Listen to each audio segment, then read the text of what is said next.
Alright, so we've reached number 2 on this list, and that is Cooper Raif's Hal and Harper. And this is not a movie, this is actually a television series. It is 8 episodes that runs about 4.5 hours long, and I love Cooper Raiff. I love all the movies that he's done in the past. I believe Cha Cha Real Smooth was also a Sundance movie from a few years ago, and Shithouse maybe was also a Sundance movie. I don't know if he's just a Sundance alum and all his stuff has been released at this festival, but I don't know. I just really love him as an actor and as a director and as a writer. I think that all his stuff is extremely funny and relatable, and I just love his work. And so I was very excited to watch this. And, the first episode is just what you'd expect from his other 2 films. It is hysterical. It has really great and relatable characters. And then it gets absolutely emotionally devastating. Again, 4 hours later, I was a complete wreck watching this movie and watching these characters that are completely broken in their lives. And again, the relatability of it all and the performances of it all were just absolutely stunning. But what I think Cooper Raiff does very well in this movie is, kind of take the spotlight off of himself, because he is the comedic relief. He's very funny inside of this movie, but Lily Reinhart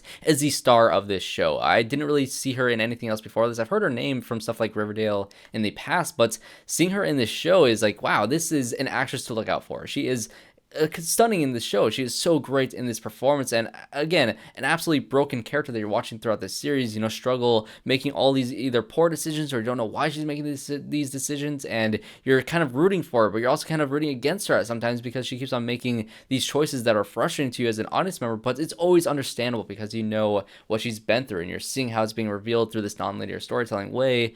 And by the time you get to the ending of this show, you're both devastated, but also in a very heartwarming way. It's kind of a feel-good story. It's a very family-oriented story, but again, the emotions in it and the way these characters break down and how they are so close to each other, especially the brother and sister, the sibling dynamic inside of this movie is so raw and so real, and something that really did hit close to home for me. And the father relationship with Mark Ruffalo was also the heart and soul of this movie. Mark Ruffalo proves once again that he deserved that Oscar last year for Best Supporting Actor, although, Robert Downey Jr. also did deserve that award, but one day Mark Ruffalo will win an Oscar for a role that he has. He is a phenomenal actor, highly underrated, and he was stunning in the show as well. I really hope that this show is released at a good point in time where it is considered for a lot of awards, just because it just deserves it. I think Cooper Raiff is a very strong talent, and if you haven't heard of him or if you haven't seen his stuff, definitely go seek out Cha Cha Real Smooth and Shithouse, and just be excited for when the show drops. This honestly feels like an Apple TV Plus show, so that's at least my guess. I don't think this movie or the show has been picked up by distribution yet, but